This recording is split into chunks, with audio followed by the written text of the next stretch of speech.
Guys, കഴിഞ്ഞ ദിവസം പുറത്തു വന്നിട്ടുള്ളൊരു വാർത്തയാണ് കോഴിക്കോട് EMS സ്റ്റേഡിയത്തിൻ്റെ ഒരു റെനോവേഷനുമായി ബന്ധപ്പെട്ട് മനോരമയാണ് അത് റിപ്പോർട്ട് ചെയ്തിട്ടുള്ളത്.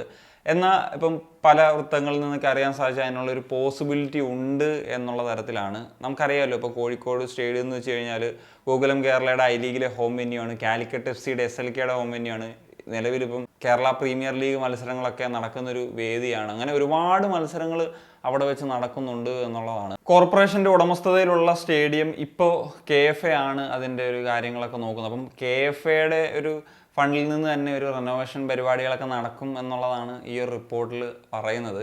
ഞാൻ മുമ്പ് ഇപ്പോൾ ഒരു സ്റ്റേഡിയം ഒക്കെ ആയിട്ട് ബന്ധപ്പെട്ടുള്ളൊരു വീഡിയോ ചെയ്തപ്പം പറഞ്ഞ ഒരു കാര്യമാണ്, ഇപ്പോൾ കോഴിക്കോട് സ്റ്റേഡിയത്തിലേക്ക് വരുന്നൊരു സമയത്ത് അതൊരിക്കലും ഒരു ക്രിക്കറ്റിനും പറ്റിയിട്ടുള്ള ഗ്രൗണ്ടല്ല, എന്നാൽ ഒരു കംപ്ലീറ്റ്ലി ഒരു പ്രോപ്പറായിട്ടുള്ളൊരു ഫുട്ബോൾ സ്റ്റേഡിയം അല്ല എന്നുള്ളത്. അപ്പം പുതിയ പ്ലാൻസ് അനുസരിച്ച് ഒരു റെനോവേഷൻ നടക്കുന്നൊരു സമയത്ത് ഇത് ഒരു പ്രോപ്പർ ഫുട്ബോൾ എന്ന് പറയുന്നൊരു സ്റ്റേഡിയം പരിപാടിയിലേക്ക് മാറ്റുക എന്ന് പറയുന്നതാണ് ഉദ്ദേശിക്കുന്നതെന്നാണ് പറയുന്നത്.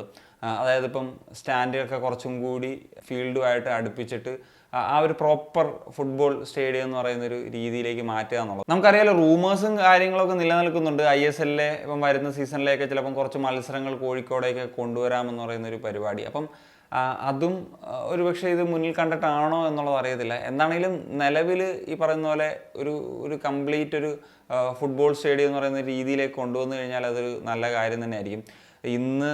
ഇന്നലെയോ മറ്റോ ആണ് ഞാൻ നമ്മുടെ ഗോഡ്സ് ഓൺ ഫുട്ബോളിലെ വിവേക് ബ്രോയുടെ ഒരു അദ്ദേഹം ചെയ്തിട്ടുള്ളൊരു ഇത് കണ്ടായിരുന്നു. ഈ കാലിക്കറ്റ് സ്റ്റേഡിയത്തിൻ്റെ ഒരു മോഡലാണിത്. അപ്പം ഈ ഒരു രീതിയിലൊക്കെ ഒരു കംപ്ലീറ്റ് ഫുട്ബോൾ സ്റ്റേഡിയം എന്ന നിലയിലൊക്കെ ഇത് പരിണമിച്ച് കഴിഞ്ഞ് കഴിഞ്ഞാൽ അത് ഉഷാറായിരിക്കും. പിന്നെ ഒരു കാര്യം എന്ന് വെച്ച് കഴിഞ്ഞാൽ ഈ ഒരു സ്റ്റേഡിയം നിൽക്കുന്നത് ഒരു സിറ്റിയുടെ ഒത്ത നടുക്കാണെന്ന് പറയാം.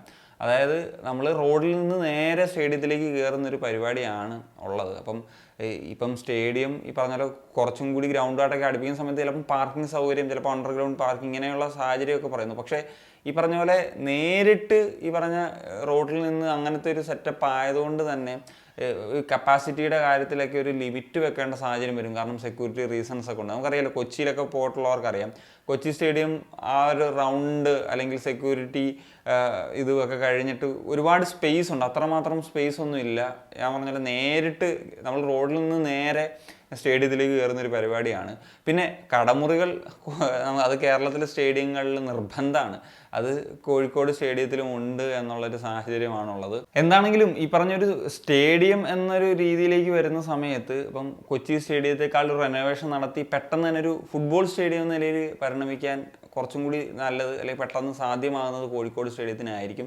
പക്ഷേ ഞാൻ ഈ പറഞ്ഞ പോലത്തെ ചില പരിമിതികളും ഇവിടെ ഉണ്ട്. അതായത് സിറ്റിയുടെ ഒത്ത നടുക്കാണ്, ഇങ്ങനെയൊക്കെയുള്ള ഫാക്ടേഴ്സൊക്കെ നിലനിന്നുകൊണ്ട് തന്നെ. പിന്നെ പാർക്കിംഗ് സൗകര്യങ്ങൾ അണ്ടർഗ്രൗണ്ടിലും അല്ലാണ്ടുള്ള സ്പേസൊക്കെ ഉപയോഗിച്ച് കഴിഞ്ഞാൽ ഓക്കെ.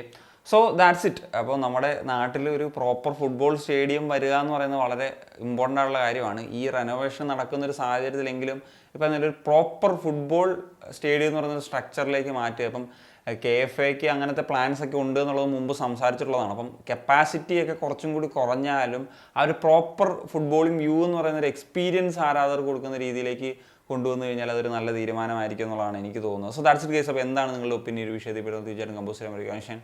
Signing off.